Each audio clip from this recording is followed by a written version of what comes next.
Hello and welcome back to Women's Football Talk, the YouTube channel that brings you all the latest news and stories from around the world of women's football.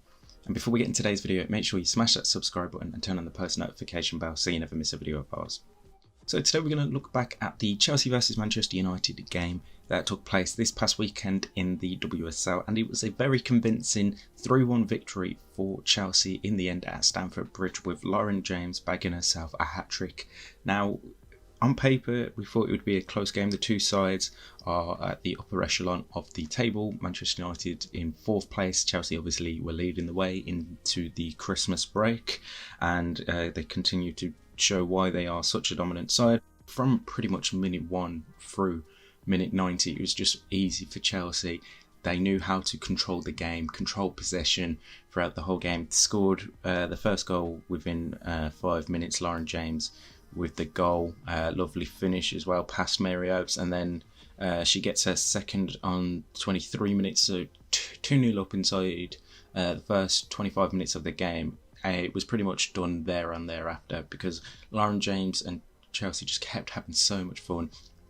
Balls over the top into the path of Lauren James. It just made it so much easier for her to run at the defence of Manchester United and cause them so many problems. That back line, it's become quite a regular thing when Chelsea play Manchester United. Man United try to play the sort of high line and not allow Chelsea any space or any time on the ball, but Chelsea are really good at exploiting that long ball over the top, whether it be from Hannah Hampton or Ann-Katrin Berger or one of the defenders playing that ball over the top and then finding Lauren James or Guru Wrighton or whoever, and they're able to exploit Manchester United because they leave such a big gap between Mary Earps and the defence. It just becomes easier for Chelsea to deal with and get on the attacking phase really easily, and it was case in point again in that game on Sunday.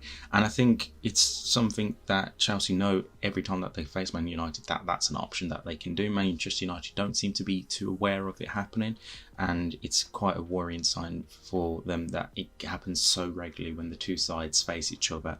On the performances as a whole, Lauren James obviously getting a hat-trick, back-to-back hat-tricks at Stamford Bridge. She's got the most goals at Stamford Bridge out of the men's and women's side this season, which is absolutely fantastic. And we were speaking on the Women's Football Talk podcast.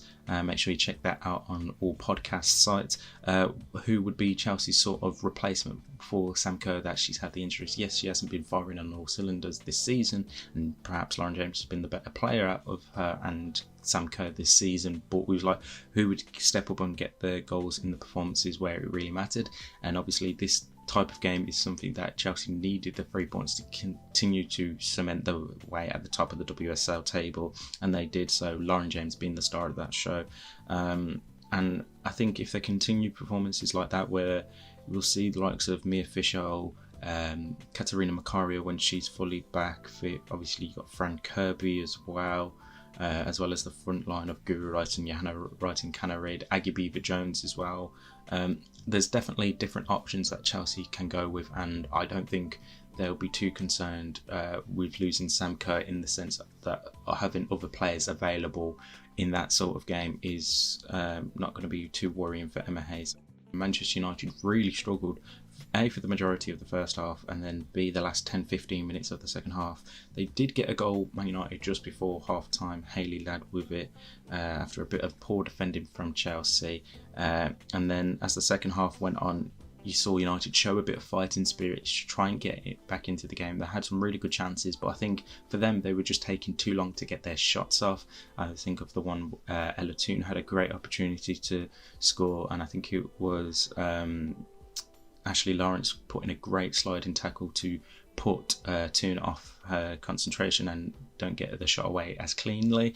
There was the penalty appeal where Leah Goulson had a bit of a entanglement with one of the Chelsea defenders. For me, she goes down too easily and it wasn't a penalty, but they showed some sort of fight in them, which was missing for quite a lot of the first half. But then Chelsea get that third goal 5 minutes before the end of the game, and it seals the win for Chelsea to keep them atop of the WSL table and make Manchester United's gap to them 10 points, which is really poor. But A few things on Manchester United. I always was thinking, since Marc Skinner's been there, they don't seem to have like a plan C. Like, we know plan A is the usual lineup of Earps, Riviere when she's fit now, Letizia Turner, Blundell, Zellum, Hayley Laird, Ellerton, Lee Galton, Luthia Garcia, and then either Melvin Millard or JC leading the line. And then you'll see the same sort of substitutes happen at the same time. So you got Nikita Harrison, Lisa Northson will come on with about 20-25 minutes to go. Then the last 10 minutes, Rachel Williams will come on, and then possibly he'll make another sub. And it just seems like that's his one plan of that starting 11. Plan B is bring on Paris, Narsund and Williams. And then there isn't a plan C. And it just, for a team that's trying to build on previous success of last season, where they were finished in second, obviously not competitive success in terms of trophies, but success in finishing second, their highest ever finish, getting to an FA Cup final, qualifying for at least the qualifying rounds for the Champions League, but ultimately not getting into it, which was good. But you look at this season and it's steps backwards. They're now 4th place, more defeats at this point than they had throughout the entirety of last season. The players, they just don't look like they really are giving 100% the whole time. They looked all over the shop at times in that game. There's obviously the whole contractual talk about Mary Earps' future. We're 22 days into the January window. Manchester United haven't made a single signing yet, when it's clear that they need to bring in some more players to get better, because they just look miles off it compared to Arsenal, Manchester City and Chelsea. Obviously they've lost Gabby George early on in the season due to her ACL injury, and she had started life really well at Man United. They've obviously lost Hinata Miyazawa to an injury that she picked up on international break, and Marc Skinner said after the game she'll be out until like March-April time. So it's a really worrying time for Manchester United, and if they continue to fall off with how the rest of the league is looking close behind them, they could be finishing mid-table, if not in the bottom half, which would be a massive fall off compared to where they were not even 4 months ago. It's just something that I think will need to be addressed come the end of the season, where they finish, whether Marc Skinner stays on or whether the Ineos/Glazer board now move on and look at a new manager to come into the women's side and look at changing that system up, because it's going really, really poorly for Manchester United this season. And you can see the whole toxicity from the fans, the Skinner out chants, the Skinner out banners and cards were out at Stamford Bridge, and it was obviously a talking point when the team were over in Malta for warm weather training for their game against PSV. There was a chance of Skinner out and apparently being told to stop it. So I think Manchester United definitely need to have a look at themselves and see where they are to going forth. But full credit to Chelsea and Lauren James, fantastic hat-trick.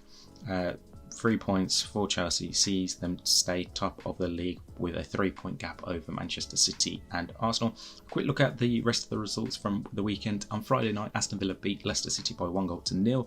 On Saturday, Arsenal beat Everton by 2-1. And then the rest of the Sunday results saw Brighton beat Bristol City by 3-2. Manchester City beat Liverpool 5-1, and a 7-goal thriller between West Ham and Tottenham Hotspur saw Tottenham win by 4-3. We'll have a full breakdown of the whole weekend's games and other talking points over on the Women's Football Talk podcast, so make sure you check that out on any podcast site, and make sure you're following us on Twitter and on Instagram for all the latest news and stories from around the world of women's football as and when it comes out. In the meantime, we'll see you soon.